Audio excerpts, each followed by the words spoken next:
Olá, olá pessoal, boa noite, espero que tudo bem com vocês. Aqui Rafaela Schiavo do Mater Online e nós vamos ter uma live incrível agora. Nós vamos falar um pouquinho aí sobre o luto do pai, o luto do homem. Psicólogo perinatal que não olha para o pai, né? Tá faltando informação aí, né? Então a gente precisa conhecer, a gente precisa saber, olhar para o homem. E nós vamos receber aqui hoje uma pessoa muito querida, uma pessoa que fala muito sobre esse assunto, tem um projeto lindo, maravilhoso. Vai contar pra gente um pouquinho sobre esse projeto, que é o Daniel, né? Daniel, ele tem aí o projeto Luto do Homem. Estou só aguardando ele entrar aqui também para chamar ele para a nossa conversa. Boa noite, Daniel. Olá, tudo bem? Você me ouve bem? Sim, tudo ok. Vejo e Que ouço. bom. E Muito aí, como é que bem. você tá? Bem, graças a Deus. E bem feliz de você ter aceitado falar aqui com o Imagina. público, contar um pouco a sua trajetória, seu projeto maravilhoso aqui pra gente. Então, assim, quero te agradecer que você está fazendo isso gentilmente. Essa hora da noite poderia estar assistindo TV, sei lá o quê, né? E tá aqui trazendo conhecimento e informação. Então, eu quero agradecer muito, Daniel, e deixo aberto aí para que você possa se apresentar para o pessoal, para que eles possam te conhecer um pouco mais. Legal. Imagina, Rafa, eu que te agradeço pela oportunidade, pelo convite. É sempre muito prazeroso. E não só falar com o público que assiste a gente, mas, sobretudo, estar contigo conversando. Assim, sigo o teu projeto, é muito bacana. Assim. Bom, me apresentar, né? Me apresentar, eu sempre costumo dizer que apresentar é uma tarefa difícil, né? Porque a gente é muito acostumado a dizer, quando a gente se apresenta, a gente sempre diz o que a gente faz, né? É, então eu vou primeiro dizer o que eu faço para depois dizer quem eu sou, que é dizer quem a gente é de um conteúdo existencial gigantesco, né? Então, mas de fato é a gente se apresentar. Então, primeiro o que eu faço? Eu sou Daniel Carvalho, sou professor, já há mais de 15 anos, professor da educação básica. É, Hoje sou aconselhador no luto, coordenador do projeto Luto do Homem, um projeto que está vinculado à Fundação Elizabeth Kubler-Ross, que é uma fundação internacional, presente em mais de 15 países, e presente em 15 países, aliás, e também aqui no Brasil. É, Bom, isso é basicamente, de forma muito rápida, o que eu faço. Quem eu sou? Eu sou o pai da Joana, né? Então, Daniel, pai da Joana, minha filha que nasceu no dia 27 de dezembro de 2017. É, a gente teve uma complicação no parto, ela teve que ser imediatamente teve que ser atendida, né, estabilizada, e 6 dias depois de muita luta no CTI, Joana morreu no dia 2 de janeiro de 2018.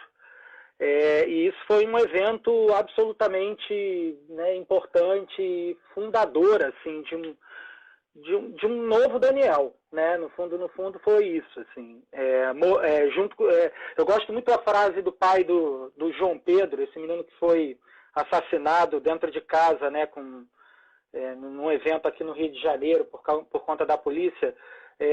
No momento mais agudo daquele pai falando da perda do filho, ele diz assim, e ele direcionando a fala, obviamente, né, pro governador, né, que comanda a polícia de fato. E ele fala assim, você não matou só o meu filho, você matou um pai, né? E de fato, quando a gente perde, né, um filho, é um pai que morre, mas também é um pai que renasce, né? Então é importante a gente falar disso, porque a gente é possível a gente renascer, né? Depois da perda. Claro que cada luto é um luto, claro que cada evento é um evento. Existem eventos que são muito traumáticos. A do João Pedro é um exemplo perfeito disso. Mas é possível a gente no luto se descobrir um novo pai, um novo homem, E é bem disso que o projeto fala, na verdade. Show, Daniel. Obrigado pela sua apresentação. E conta pra gente um pouquinho sobre o seu projeto, como que você está desenvolvendo. Acho que da última vez que a gente falou, você disse que estava abrindo em outras cidades, além do Rio, né? Na verdade é assim, o Luto do Homem ele surgiu logo depois, né? Eu sempre falo, assim, as pessoas acham que eu brinco com isso, mas eu falo muito sério mesmo. Eu não sou o fundador do Luto do Homem, né? O projeto ele foi criado pelas minhas mãos, mas quem fundou o Luto do Homem foi minha filha, a Joana. Ela é a fundadora. Então, um projeto que cuida de masculinidades no luto foi, na verdade, criado e fundado por uma mulher, né? Que viveu só 6 dias de vida. Eu coordeno o projeto que ela fundou, né? Então, ele foi criado por ela a partir do momento em que ela se foi, né?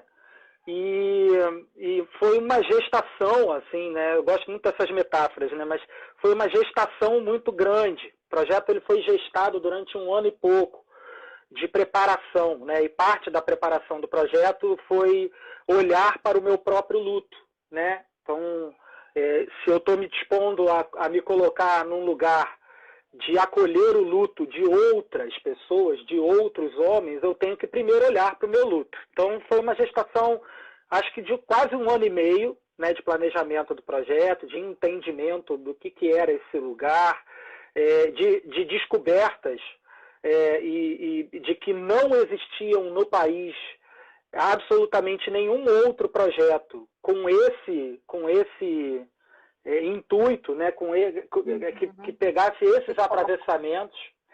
Então, o projeto do Luto do Homem, após 2 anos e pouco, né, dele atuando, de fato, a gente pode hoje falar com um pouco mais de segurança de que esse projeto é o primeiro projeto do país, né, que lida com os atravessamentos entre as masculinidades e o luto.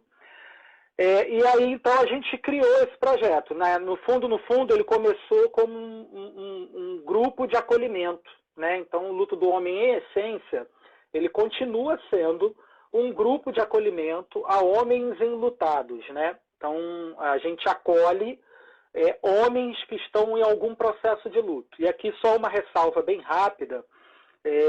Luto não está ligado somente à morte, né? Luto está ligado a perdas, tá?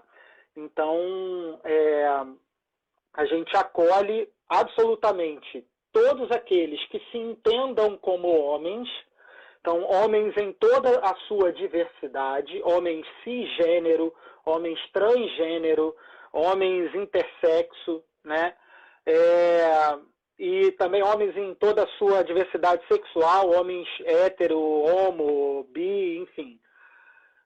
Homens brancos, negros, enfim, todos aqueles que se entendam como homem e todo tipo de luto, né? Então, não são só pais que perderam filhos, são filhos que perderam pais, são esposos que perderam esposas ou esposos, são pessoas que perderam relacionamentos.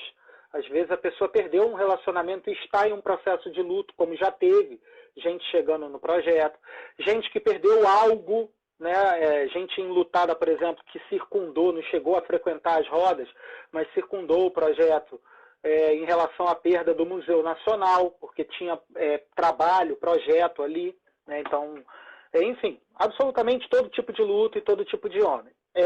O projeto, então, começa com um grupo de acolhimento, onde a gente se reunia presencialmente, de forma quinzenal, e a gente acolhia numa espécie de uma roda de conversa, um encontro onde esses homens se encontravam, e hoje eu olho para isso assim de uma forma muito... Eu acho tão lindo isso, sabe? Porque a gente vai... O projeto ele vai acontecendo, a gente vai tendo um olhar mais cuidadoso para as coisas. E, na verdade, o Luto do Homem é um projeto onde os homens se encontram para falar de amor, né? E eu sempre brinco com isso, assim. Que as pessoas que estão assistindo, assim, pensem qual é o outro lugar que a gente consiga citar com absoluta facilidade, né, que homens se reúnam para falar de amor, sem ser de forma tóxica, né? Ou de uma forma agressiva, sei lá. O luto do homem é esse espaço, né? Um espaço onde os homens vão para falar de seus sofrimentos, para falar de suas dores, para falar de seus lutos, mas absolutamente para falar de amor, desse amor que a morte não leva, né?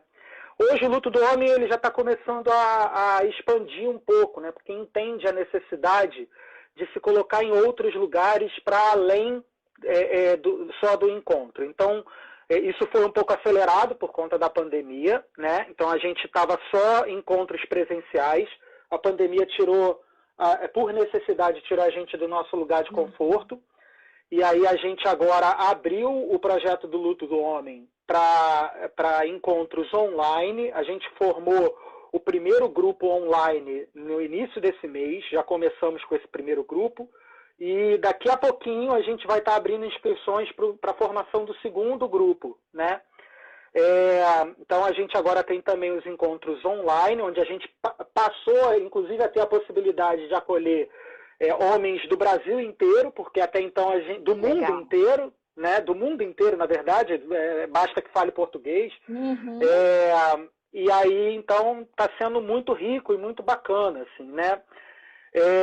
A gente também tem uma presença nas redes sociais que não nem de longe a que eu gostaria, porque eu só tenho 2 braços, eu tenho que dividir eles entre a minha vida, a minha família, meus alunos e o projeto. Mas o projeto está crescendo e a gente está vendo que estão chegando algumas pessoas que estão se dispondo a ajudar. Então, talvez a presença nas redes sociais se amplie.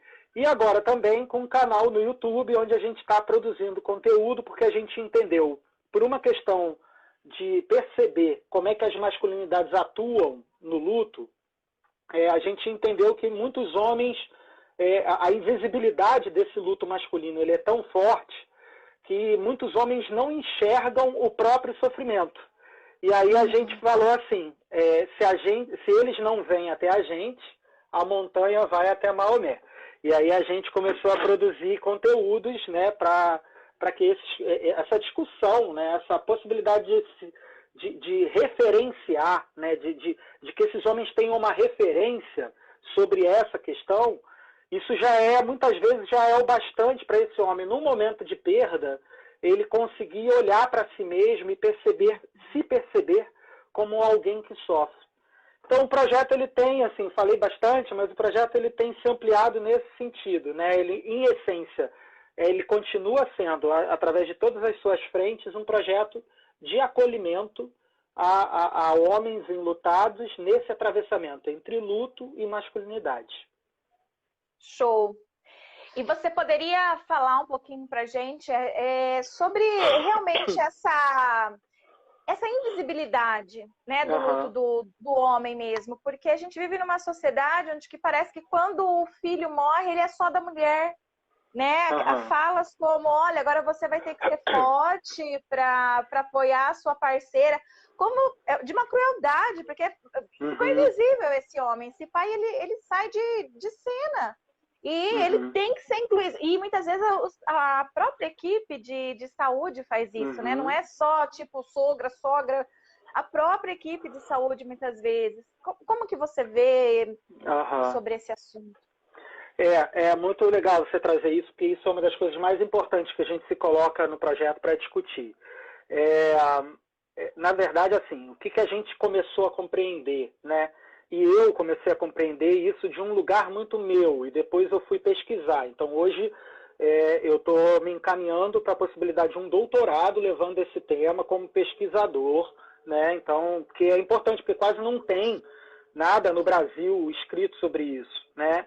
A gente começa a ver algumas produções agora. Então, é muito importante você trazer essa discussão. Então, é assim, a gente começou a entender que as masculinidades, elas são um fator de invisibilidade no luto do homem, né? Então, o homem, o ser homem, quando em luto, ele sofre invisibilidades nesse luto que boa parte delas são condicionadas pela sua experiência masculina no mundo, né? Então, o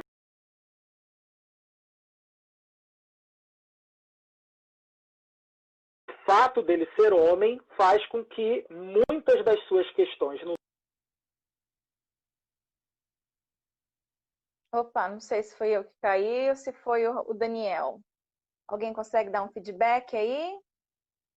Será que sou eu? É o Daniel que caiu? Alguém consegue dar um feedback? Se ninguém está dando feedback, acho que sou eu que caí, então. Vou sair aqui e voltar de novo, então. Ninguém está dando feedback? Eu não sei. Vocês estão me vendo? Foi ele? Tá bom. Tá, então vou esperar ele voltar. Pode ter acontecido alguma coisa na internet dele. Obrigada, gente, por estar avisando. Obrigada, obrigada. Que assunto interessante e importante, né, para a gente poder discutir, porque, infelizmente, a gente tem muito invisível o luto do pai, né, o luto do homem. Vou ficar aqui atenta para ver se o Daniel entra de novo, para eu poder colocar ele aqui para conversar com a gente. E ele tem essa história de vida, né, e o projeto dele, né, que ele estava contando aqui para gente um pouquinho a respeito aí de como que ele faz no Rio de Janeiro.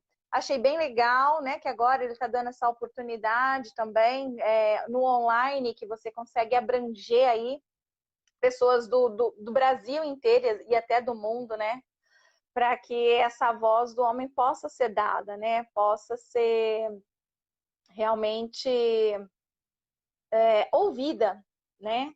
E ninguém melhor do que o Daniel para falar sobre isso, né? Porque ele já tem desenvolvido aí esse trabalho há muito tempo. E nós aqui, enquanto psicólogos, né, devemos também pensar como que a gente pode oferecer um trabalho, desculpa, como que a gente pode oferecer um trabalho, um serviço dentro da psicologia, pensando nessas questões, né? Infelizmente, a gente sabe que por questões culturais, o homem ele procura menos o nosso serviço, né? Na realidade, todo serviço de saúde, né, eles acabam procurando mesmo menos. E na clínica não é diferente, né? Por questões culturais mesmo. Mas não é por isso que a gente vai negligenciar o homem, né? Não é porque eles têm um pouco menos procura e menor procura pelo nosso serviço que a gente negligencia. Lá, pronto, ele voltou. Vou chamar ele de novo aqui. Opa. Daniel, tô te mandando de novo o convite, tá? Aguardando ele entrar aqui para a gente voltar a conversar sobre o assunto. Voltou. Olá. Não sei o que aconteceu, fui eu que caí? Foi você. Alguma coisa aqui deu errado, mas acho que já está tudo consertado. Vamos lá. Bom, gente, desculpa aí pela confusão aqui, mas a gente volta do ponto onde a gente parou. Então, bom, eu falava da questão dos atravessamentos entre a masculinidade e o luto, né? Então, como é que as masculinidades incidem sobre esse homem que sofre, né? Então, assim, a gente constrói... A grande questão é como é que a gente constrói homens na nossa sociedade, né? Então, como é que que homem é esse que a nossa sociedade constrói? Então, é só a gente pensar como é que nossos meninos são criados, né? E os homens que estão assistindo aí, talvez possam recordar de suas próprias criações, né? A gente é aquele que não pode chorar, a gente é aquele que não pode se emocionar ou não pode demonstrar nenhum tipo de afeto, ou, para falar uma palavra mais corriqueira, nenhum tipo de fofurice ou coisas desse tipo, porque isso é coisa de menina, ou o que é pior do que ser de menina, né, nessa criação que a gente tem, que é coisa, com perdão da palavra, mas é assim que a gente é criado, né, é coisa de viado. Então, a masculinidade que a gente constrói é uma masculinidade que coloca esse homem, né, num lugar que é sempre tem um autor que fala de 3 pilares, né? Não sei se eu vou conseguir recordar deles agora, dos 3 P's, que é o provedor, né? Não vou conseguir lembrar agora. Mas as características são a provisão, né? O lugar de provedor, o lugar de virilidade e o lugar de força, né? Então, o homem é sempre aquele, a gente é criado para ser forte. E ser forte significa não demonstrar sentimentos, né? A nossa masculinidade ela é associada à ideia de que se a gente demonstra sofrimentos ou qualquer tipo de coisa que seja associada à fragilidade, nós estamos desvirtuando da experiência do que é ser de verdade um homem na sociedade que a gente é criado. Então, ótimo. Tudo isso funciona, né, se as coisas correm do jeito que a sociedade planeja que elas têm que correr, né? Só que na psicologia tem um conceito, né, que é muito associado ao luto, que é um conceito chamado de mundo presumido. Então, quando esse mundo presumido ele é rompido através do luto, e aí são lutos como, por exemplo, lutos traumáticos, né, por assassinatos, acidentes de automóvel ou qualquer coisa do tipo, ou lutos pela perda de filhos, porque a gente não imagina que a gente enterre filhos, a gente imagina que seja enterrado por eles. Quando esse mundo presumido ele é rompido, a gente entra numa crise, o luto aqui é entendido como uma crise das mais existenciais e mais profundas possíveis, né? Então o luto ele tem o potencial de ser uma crise extremamente profunda e de um conteúdo existencial gigantesco. Nesses momentos, tudo rui, sabe? Então tudo desmorona. Quando você desmorona, o que você tem para se apoiar, entre outras coisas, é uma masculinidade que diz para você que você não pode chorar, sempre diz para você que você não pode chorar, que você tem que ser forte e que você tem que ser viril, e aqui virilidade aliada a uma noção também de agressividade. Então, em geral, esse é o homem lutado que a gente tem na nossa sociedade. Um homem que lida com o luto através do que é legitimado para ele para lidar, né? Que, em geral, a única emoção e sentimento que esse homem tem permissão social para lidar é a raiva. E todas as suas variantes. A raiva, a agressividade e, eventualmente, a violência. Eu estou falando aqui do luto, mas, na verdade, isso é uma discussão que rebate na questão do sofrimento, né? O homem, eu sempre abro as palestras que eu faço, as falas que eu faço pelo país, eu sempre abro com uma frase, assim, que eu falo, assim, a primeira vez que eu falei essa frase eu apanhei muito, sabe, Rafa? Apanhei muito. Fui muito ingênuo e apanhei. Hoje eu me apropriei dela e falo como provocação mesmo, que é assim, o homem sofre, sabe? É importante a gente entender isso. O homem sofre. E para algumas pessoas que talvez estejam nos assistindo, a afirmação dessa frase pode ter gerado algum desconforto. Porque a gente é ensinado também a sempre colocar as coisas num ranking de comparação, sabe? Então, quando eu afirmei que o homem sofre, alguns devem ter falado, e a mulher não sofre, não? Mas acontece que eu não falei que a mulher não sofre. Eu só afirmei o sofrimento masculino. Afirmar o sofrimento masculino não é desafirmar o sofrimento de mais ninguém. Afirmar o sofrimento masculino é dizer que a gente precisa olhar para esse sofrimento. E a gente precisa olhar para esse sofrimento na especificidade e na singularidade dele. Em todas as suas singularidades. Aqui a gente está falando de uma, que é atravessada pela experiência do gênero. Mas um homem negro, pobre, não sofre da mesma forma que um homem, também homem, branco, de uma classe média ou uma classe alta. são sofrimentos diferentes.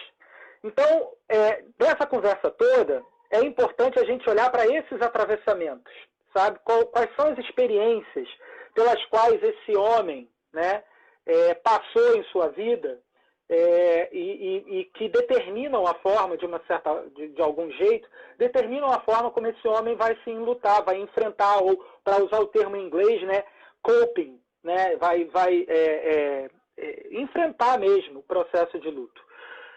Então, assim, sobre esse homem recai uma grande invisibilidade, porque a sociedade constrói uma masculinidade que não enxerga esse sofrimento masculino. A gente também não foi ensinado a abrir os olhos para esse sofrimento, sabe? Então, é muito comum, gente, é muito comum homens que chegam no projeto e sequer eles mesmos enxergam que estão sofrendo. Uma fala que até hoje é uma fala que me bate muito e que, olha, as mexe muito comigo. É quando eu pergunto para os homens, para algum homem, como é que você está se sentindo nesse momento? Como é que você está se sentindo?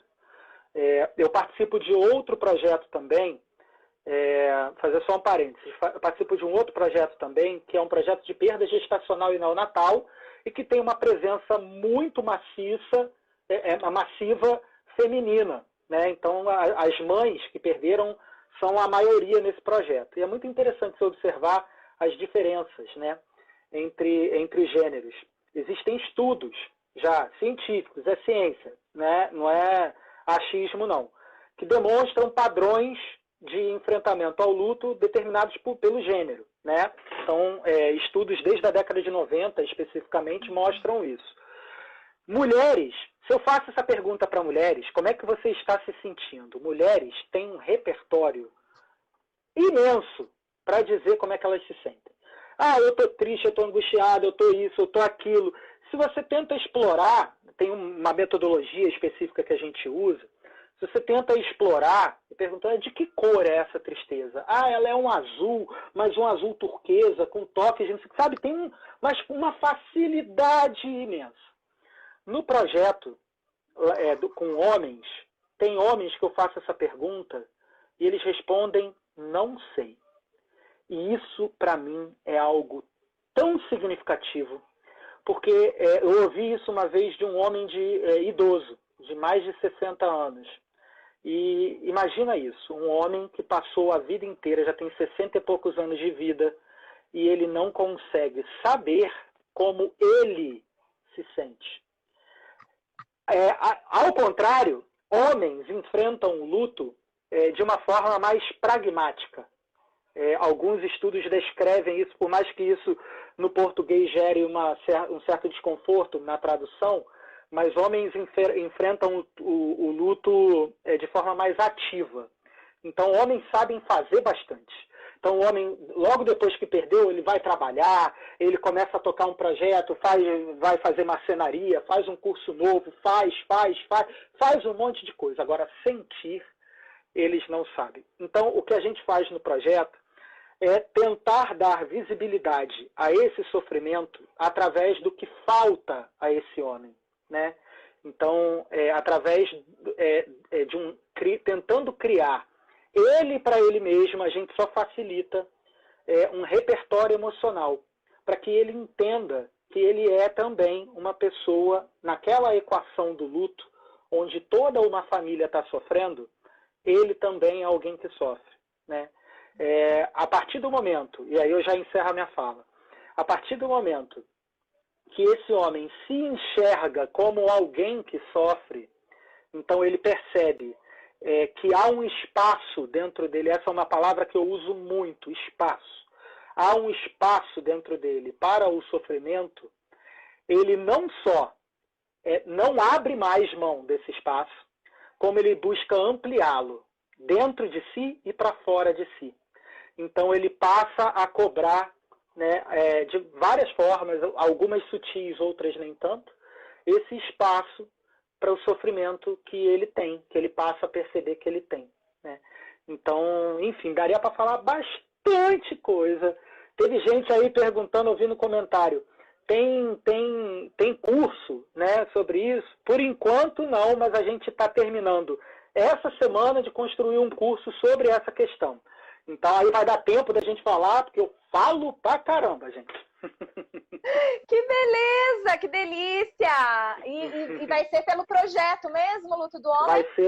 Vai ser pelo projeto. O projeto vai fazer, ao que tudo indica, o primeiro curso desse tipo no país, né? Então a gente está terminando de estruturar o curso, terminando de convidar pessoas, terminando de planejar. Essa semana a gente deve terminar isso. E no máximo em um mês a gente está colocando isso aí para a roda. Show de bola! Pessoal, segue lá, @Luto do Homem, então, para não perder a oportunidade né, de fazer inscrição no curso. Que legal, até eu vou querer fazer inscrição lá. Muito bom, muito bom. Muito bom mesmo. E eu posso abrir para perguntas aqui, Daniel? Pode. Vamos lá, vamos trocar, adoro essa parte. Show!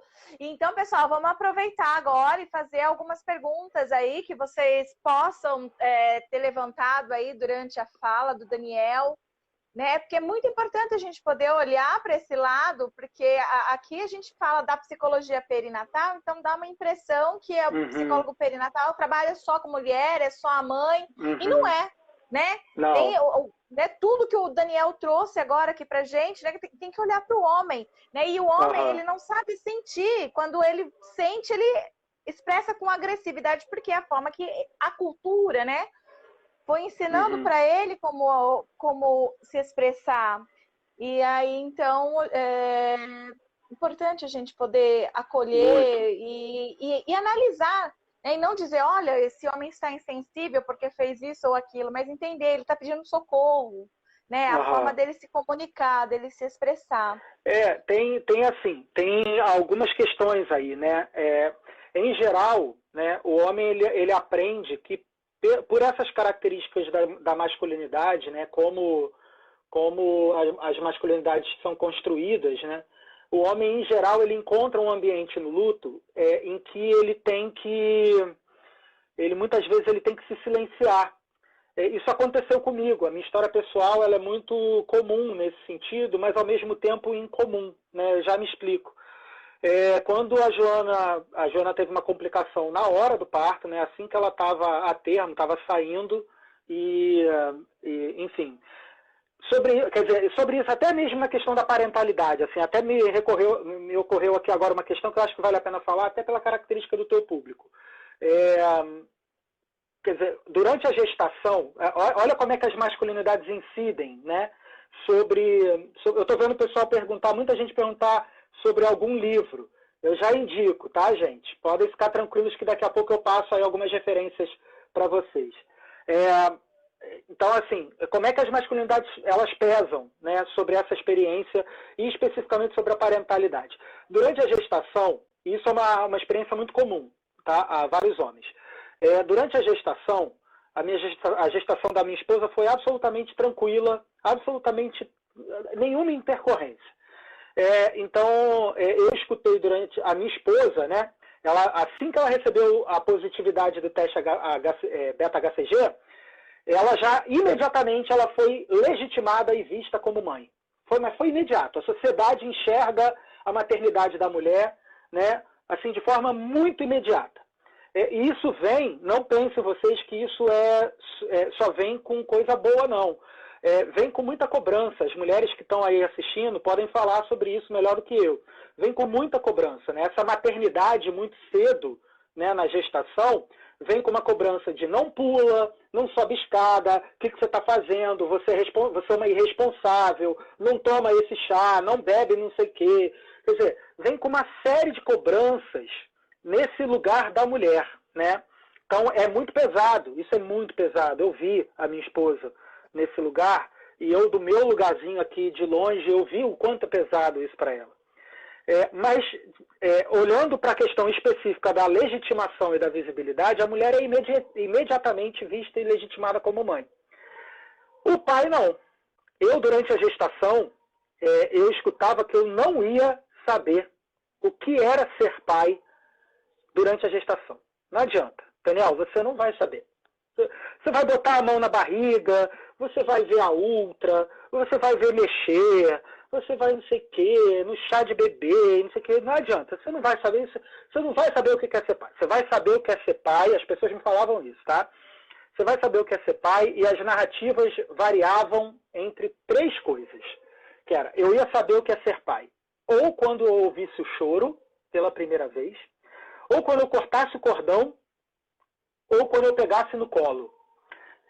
Seriam esses 3 pontos que as pessoas falavam, assim, né? Você só vai saber o que é ser pai. Então, me prometeram durante a gestação toda que a fundação da minha paternidade seria em algum desses 3 momentos.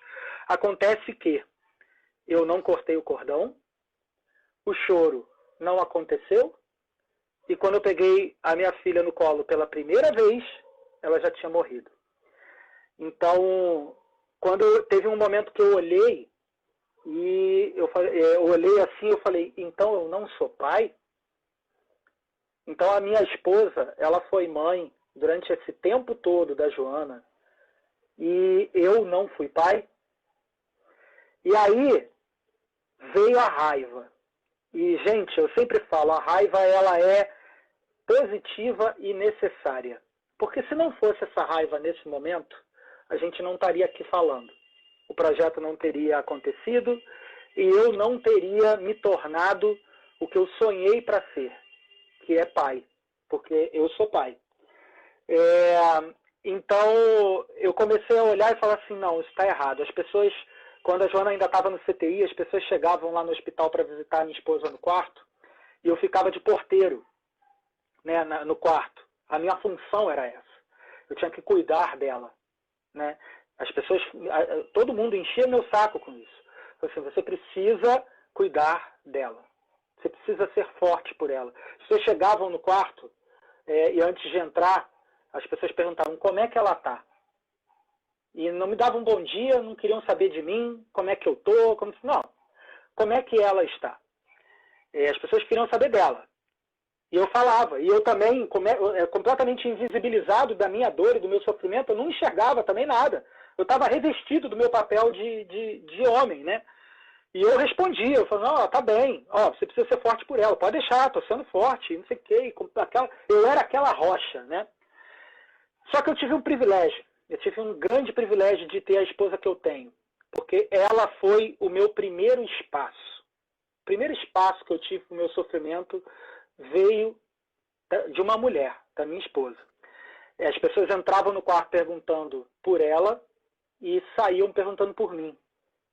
As pessoas, quando iam embora, vinham no meu ombro e perguntavam, todos preocupados comigo, porque a minha esposa chegava lá dentro e ela abria esse espaço. Ela falava assim, olha pelo Daniel também, porque ele está sofrendo, ele também perdeu.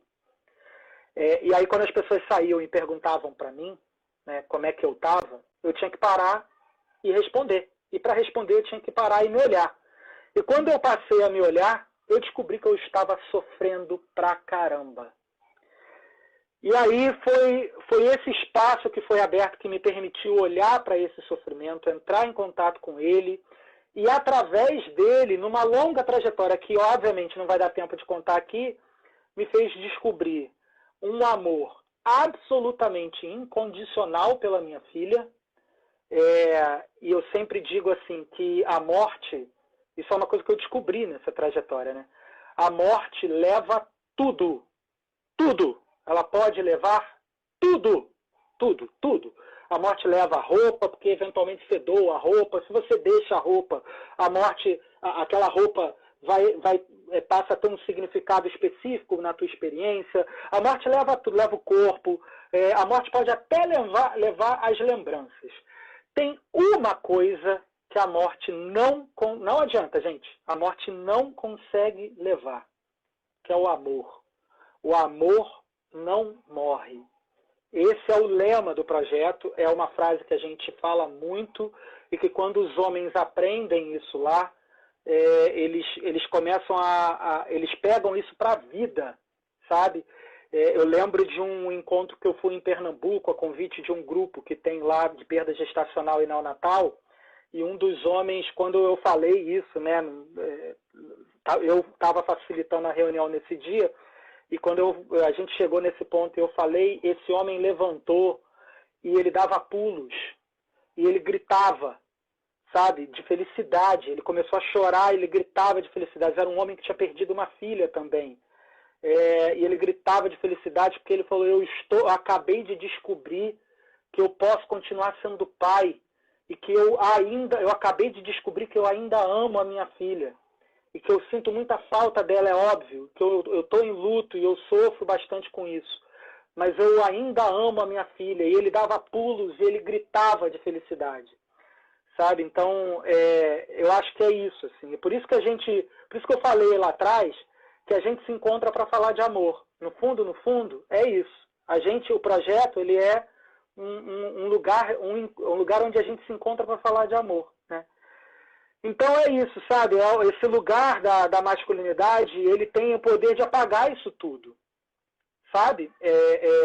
Não fosse esse olhar, né, que eu fui desenvolvendo ao longo da minha trajetória, e por uma série de privilégios que eu tive, um deles foi ter a esposa que eu tive, que abriu muito cedo esse espaço para mim, mas eu tive vários outros, né? Eu não descobriria isso. Eu não conseguiria olhar hoje para a foto da minha filha e falar, nossa filha, como eu te amo, sabe? E falar sentir felicidade.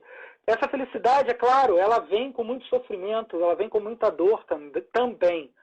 Mas aí eu desafio alguém que está assistindo a gente aqui hoje a falar de alguma relação que estabeleça nesse mundo que não venha com as duas coisas. Toda relação que a gente estabelece nesse mundo vem com essas duas coisas. O Colin Parkes, que é talvez um dos maiores especialistas em luto que a gente tenha, né, de estudos, enfim, o Colin Parkes tem um livro chamado Amor e Perda.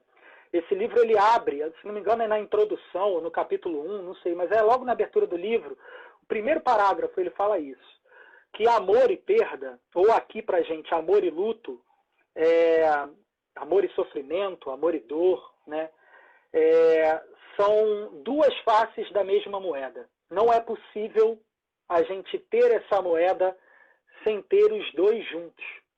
Então não é possível a gente se relacionar com alguém de forma amorosa sem se conectar com o sofrimento e vice-versa. E isso assim, ele fala isso, claro, de um lugar teórico, é um grande teórico sobre isso, com muita experiência no acolhimento de enlutados, mas eu falo de um lugar que é o lugar do meu próprio luto também. Eu posso dizer para vocês que é bem isso, sabe? Então eu consigo comprovar para vocês que isso é verdade. Show! Pessoal aqui ficou agradecendo a sua partilha, contar a sua história. O pessoal se emocionou bastante aqui também. Você ficou de falar do livro também, Daniel? Ah, sim. Alguns livros, né? Bom, infelizmente no Brasil a gente não tem muitos livros e publicações sobre isso ainda, né? Então, para quem quiser estudar isso, vai ter que recorrer a estudos que são de lá de fora e que, em sua grande maioria, não estão traduzidos, tá? Então, estão, em sua maioria, em inglês. Mas eu recomendo que as pessoas procurem alguns autores. Então, eu vou falar de alguns autores que publicam artigos, alguns publicaram livros que acabam resvalando sobre o assunto. Então, vou começar lá fora, eu vou começar com o que a gente tem aqui dentro no Brasil, tá? Lá fora, recomendo que vocês procurem modelo de enfrentamento do processo dual no luto, tá? Isso é um artigo publicado na década de 90 e que foi expandido pelos seus dois autores, que é Henry Schutz e Margaret Straub, que são da Universidade de Utrecht, na Holanda.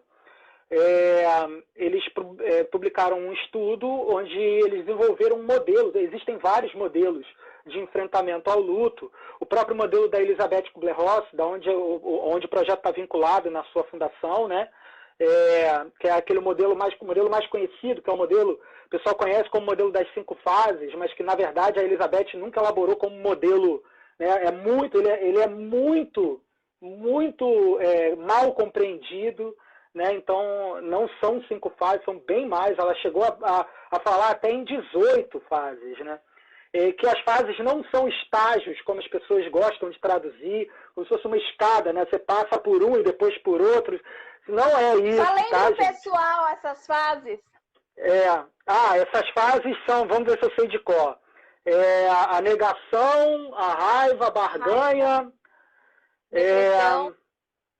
depressão, barganha e aceitação. Isso aí.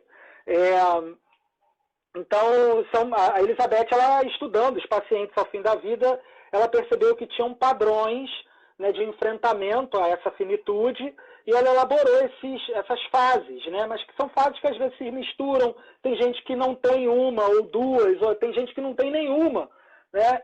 Então, enfim, isso é uma discussão bem, bem longa, assim, que eu nem sou tão habilitado para falar. Talvez a galera lá da Fundação, tem a gente lá na Fundação que fale muito melhor do que eu. Mas é só para falar que tem vários enfrentamentos, né? O do Warden, que é um enfrentamento, William Warden, que é o enfrentamento no luto através de tarefas, né? E o Bowlby, junto com, acho que o próprio Parkes, eles dois, elaboraram também um modelo de fases que é um pouco diferente, mas que tem bastante coisa em comum com o modelo da Elizabeth. E na década de 90 surge essa proposta do modelo dual, onde você tem duas regiões, uma da perda. Vou chutar o balde aqui e sintetizar da pior forma possível, mas você tem duas zonas, né, que é a da perda e da restauração, onde uma você está mais conectado com a perda, com o sentir, e a restauração mais com um sentimento de que está tudo tranquilo, está tudo andando, e com o fazer. E o luto, na verdade, para esse modelo, para o Henry Schultz e para Margaret Straub, o luto ele é um processo oscilatório. Então ele vai oscilando. Estar em luto é estar em luto a vida toda e oscilando entre essas duas zonas, né? Então, nesse sentido, é um debate também, que tem gente que concorda e discorda, mas a gente entende que o luto não acaba. Então, o luto não tem fim. Até o fim da vida, eu serei um pai enlutado, porque a minha filha não estará aqui. Então, daqui a, 15 anos, eu vou lembrar que a minha filha estaria fazendo 18 anos. Né? Daqui a, passa alguém com a filha no shopping de mão dada, naquela fase que a criança está aprendendo a andar, que ela fica meio desengonçada, assim, é muito engraçado. Né? E eu olho, eu lembro da minha filha e me bate, volta tudo. Então, a oscilação, ela volta a ser bem frenética, né? Então, é isso. Assim, a Margaret Straub e o Henry Schultz, ao elaborar esse processo dual, eles perceberam que existiam questões de gênero associadas a ele, né?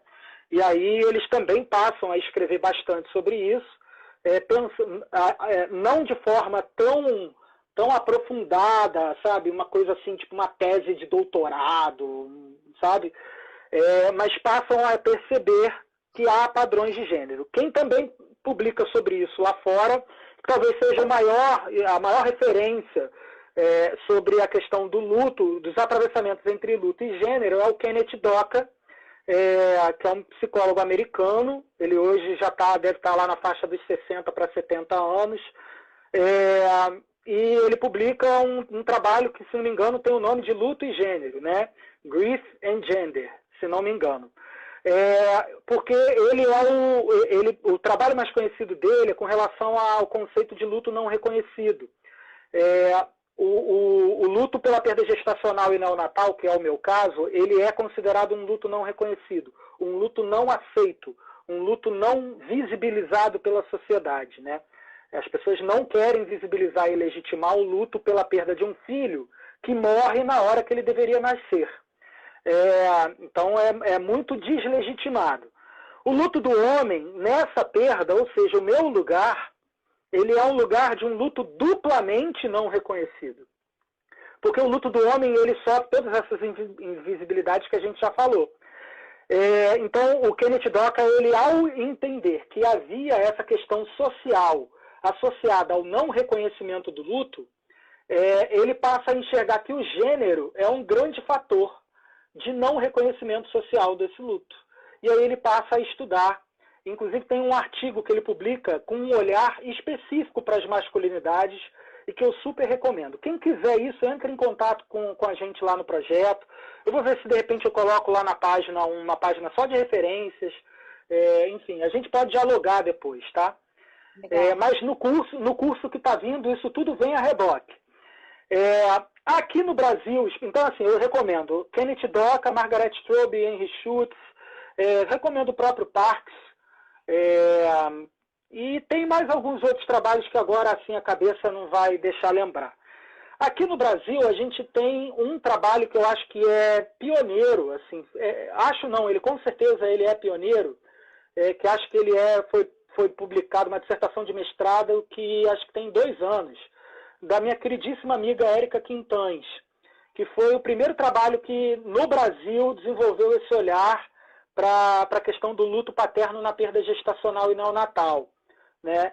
O olhar dela tem um arcabouço teórico que é um pouco diferente do meu e do projeto, mas é isso, ciência se faz na diversidade. Ela vai mais pela teoria do apego, a gente está mais ligado ao existencialismo, né, fenomenologia existencial, o existencialismo fenomenológico, enfim. Mas, de qualquer forma, é um trabalho que dá luz e é referência nesse sentido, né? A Gabriela Castelato também publica bastante coisa aqui, professora Maria Helena Franco chega a resvalar nesses assuntos e pelo que eu tenho entendido, ela tem tido mais interesse nessa questão dos padrões de enfrentamento ao luto. Então, assim, tem bastante coisa, né? Mas nenhum trabalho de vulto, sabe? Com esse olhar mais ampliado. Assim, o trabalho da Érica é um trabalho de vulto, mas ele tem uma situação muito singular e específica, que é a perda gestacional e neonatal. O que a gente vai propor agora, pelo projeto e até mesmo pelo doutorado que eu pretendo fazer, é tentar elaborar um projeto de vulto, sabe? Assim, uma coisa de vulto, para que a gente olhe para essas questões das masculinidades. E aqui, Rafa, eu vou passar já a bola, mas eu acho que cabe uma observação muito importante, assim. Os estudos de luto, eles são tradicionalmente associados a profissionais de saúde, e especificamente à área da psicologia, tá? Então, a psicologia é uma área privilegiada, assim, dos estudos de luto, né? Que se construiu assim, né? E mesmo assim, para minha surpresa, eu falo muito para profissionais de saúde, muito para psicólogos, vocês não aprendem muito na faculdade sobre luto, né? Vocês já aprendem bem menos do que deveriam.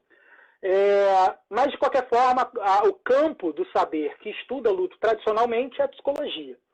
Isso é muito bacana, mas isso dá, de uma certa forma, e aqui é uma crítica mesmo que eu faço, saudável, espero, de uma certa forma, a psicologia, obviamente, naturalmente, psicologiza o luto, né? Então ela olha para o luto de uma forma muito, muito psicologizada, né? O luto é muito psíquico nesse campo de saber. O que a gente propõe com o projeto, e olhando para os atravessamentos de gênero, e a gente já tem na Fundação, por exemplo, um projeto que está olhando para atravessamentos de sexualidade, que eu recomendo todo mundo seguir, que é o luto LGBT, então está olhando para a questão LGBT no luto, e vão surgir outros aí que vão olhar para esses atravessamentos sociais. E aqui cabe essa questão, sabe? A gente passar a proposta do projeto, em essência, no campo da pesquisa, no campo da produção de saber, é uma provocação de que a gente olhe para o luto também no olhar da sociologia, da antropologia, da história, que é da onde eu falo, especificamente na minha formação acadêmica, que a gente olhe para esse olhar social, porque o luto ele é atravessado, sabe? O luto não responde só ao luto, id, ego, superego, sabe? Não responde. A Cicely Saunders, que ela é uma das fundadoras da tanatologia moderna e dos cuidados paliativos, do que a gente chama hoje de cuidados paliativos, a Cicely Saunders, ela falava em dor total. E ela falava que a dor total ela é composta de basicamente 4 estruturas, que é a dor física, a dor psíquica, a dor espiritual e a dor social, que é muito negligenciada, né? E é importante a gente olhar para essa questão social, para as questões de gênero, para as questões de sexualidade, para as questões de raça. Olha como o povo negro, né, tem se levantado nesse momento, porque sobre o corpo preto incidem lutos que um corpo branco muitas vezes não vai nem chegar a cogitar. Então é importante que a gente olhe para essas questões sociais, sabe?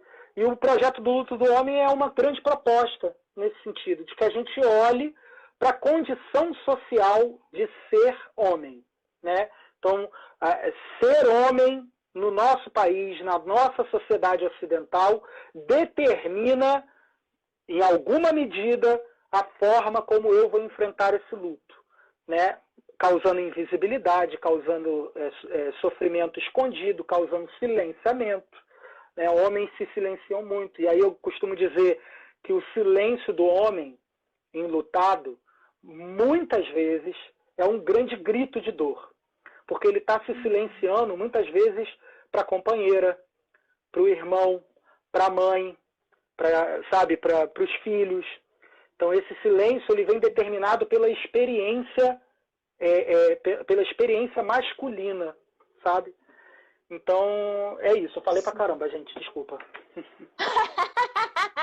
A gente já vai cair, Daniel, porque quando dá 1 hora aqui no Instagram, só falta mais 1 minutinho e meio, então a gente vai ter que encerrar. Foi top, maravilhoso, assim, o pessoal tá vibrando com a sua fala. Quanta informação importante, quanta informação, né, que produz, que provoca, né, reflexão, né, porque a gente, né, sempre ali fechado dentro da caixa e ter esse olhar mais expandido aí faz toda a diferença. Então, o pessoal aqui tá adorando, agradecendo, falaram lindos, né? Gente, obrigado, Rafa, pelo espaço. Gente, sigam lá o projeto, @Luto do Homem e lutodohomem.com. E agora também no YouTube, a gente produzindo conteúdo sobre isso. Quem quiser, entre em contato com a gente, que a gente responde tudo que a gente recebe. Tá bom? No YouTube também é Luto do Homem, né? A gente ainda não tem, então sigam lá, porque é importante pra gente. A gente já tá precisando de gente para seguir lá, pra gente conseguir o @, que a gente começou agora. Então vamos lá, pessoal. Vamos levar esse projeto para frente. Muita gente já perguntou como eu faço para ajudar. Entre em contato, a gente quer. Show, tá, entre em contato com o Daniel. Beijo. Obrigada. Beijo, gente. Tchau, tchau. Obrigado a vocês.